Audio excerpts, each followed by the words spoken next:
Rame lagi soal agama Kapiten Patimura, itu katanya Islam. Nama aslinya bukan Thomas Matulesi, tapi Ahmad Lusi. Tapi bukan cuma nasib Kapiten Patimura alias Thomas Matulesi yang diislamkan. Juga Napoleon Bonaparte katanya disebut orang Islam. Bahkan Candi Borobudur disebut peninggalan Nabi Sulaiman karena ada tempat bernama Sleman. Tapi Sulaiman yang mau dipakai adalah versi Islam, bukan Sulaiman atau Salomon sebagai raja orang Yahudi sebagaimana asalnya. Cukup? Belum. Gajah Mada juga katanya orang Islam. Nama aslinya Gajah Mada. Kemudian Sisingamangaraja juga disebut orang Islam. Karena wilayah Sisingamangaraja ke-12 itu pernah menjadi negara taklukan Kesultanan Pagaruyung, kerajaan Islam di Minangkabau. Dan disebutkan juga Sisingamangaraja ke-12 merupakan keturunan Pagaruyung. Kemudian dihubungkan dengan jenggot dan cambang serta mencukur kumis di gambar Sisingamangaraja yang terkenal itu. Dikait-kaitkan dengan budaya memelihara jenggot dan mencukur kumis di kalangan Muslim yang mengaku taat. Atau dimiripkan dengan gaya gambar Imam Bonjol. Apakah Gajah Mada orang Islam, Sisingamangaraja orang Islam berdasarkan dokumen tertulis? Tidak. Tapi seperti halnya Thomas Matulesi alias Kapiten Patimura yang katanya Islam, berdasarkan asumsi, perkiraan, dan utak-atik gatuk nama saja. Memperdebatkan dan melebih-lebihkan agama Kapiten Patimura sebenarnya menciderai perjuangan rakyat Maluku saat itu, yang faktanya gabungan dan persatuan antara orang-orang Islam dan orang-orang Kristen melawan penjajahan Belanda. Thomas Matulesi yang punya saudara bernama Yohanes atau Johannes Matulesi yang menandakan keduanya dari keluarga Kristen karena dua nama tersebut dari Alkitab.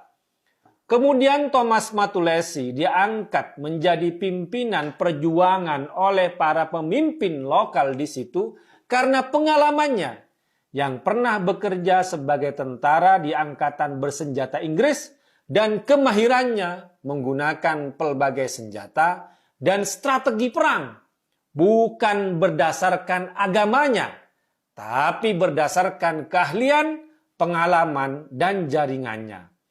Pangkat terakhir Thomas Matulesi di angkatan bersenjata Inggris adalah sersan mayor. Dia juga pandai membaca dan menulis, serta memiliki kewibawaan militer. Karena kelebihan-kelebihan itu, dirinya tampak lebih bersinar sehingga dipercaya menjadi pimpinan perlawanan. Tokoh-tokoh Islam dan Kristen waktu itu bersatu padu melawan penjajahan Belanda. Buktinya adalah saat Kapiten Patimura dihukum gantung pada tanggal 16 Desember tahun 1817 bersama tokoh-tokoh perlawanan lintas agama. Ada Kapitan Antoni Rebok, Letnan Philip Latu Mahina, dan Said Perintah, Raja Siri Sori yang Islam. Dan jangan lupa pula peran perjuangan Kapitan Paulus Tiahahu, tangan kanan Kapiten Patimura, dan khususnya perjuangan putrinya Christina Marta Tiahahu yang menemani perjuangan ayahnya dari usia 16 tahun. Kemudian setelah ayahnya dihukum mati, 1 bulan sebelum Kapitan Patimura dihukum mati, Christina Tiahahu melanjutkan perang gerilya. Namun akhirnya ia ditangkap dan mau diasingkan ke Jawa. Dalam kapal, Christina mogok makan dan tidak mau menerima pengobatan. Dia meninggal dalam kondisi perlawanan. Jenazahnya dilarung ke laut pada tanggal 2 Januari tahun 1818 atau 2 hari sebelum ia genap berusia 18 tahun. Kematian Christina Tiahahu mengakhiri Perang Patimura di Maluku. Kapiten Patimura adalah pahlawan rakyat Maluku, baik yang beragama Islam, Kristen, atau yang beragama lain. Karena bersama tokoh-tokoh lintas agama, dia berjuang melawan penjajahan Belanda untuk membebaskan tanah Maluku dari penindasan. Seperti halnya para pahlawan yang lain, Anthony Rebok adalah seorang Kristen dari Saparua. Said Perintah merupakan raja negeri Sirisori yang Islam.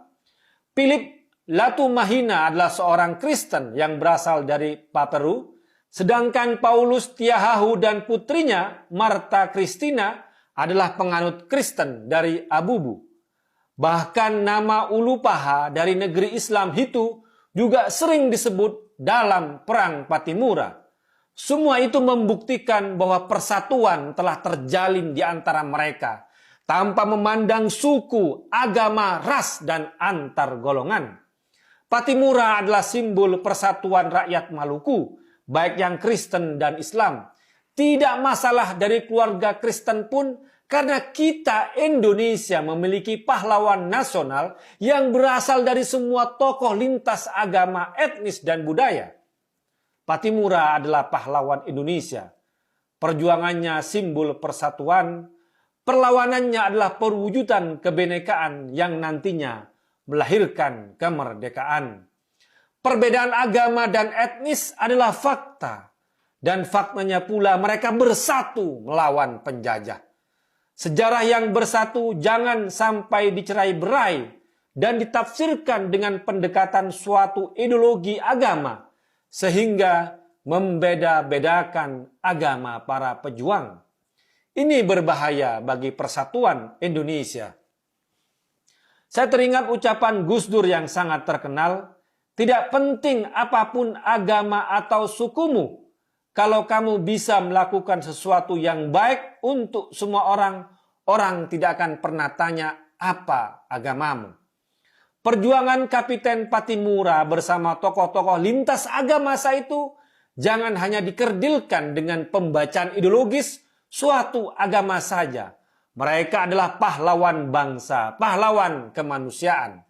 Saya juga teringat sabda Nabi Muhammad SAW, khairun nasi anfa'uhum linnas. Sebaik-baik manusia adalah yang bermanfaat bagi manusia yang lain. Seperti halnya ucapan Gus Dur tadi, apapun agama dan sukunya, yang paling penting adalah manfaatnya, berguna, dan berbuat baik pada orang lain.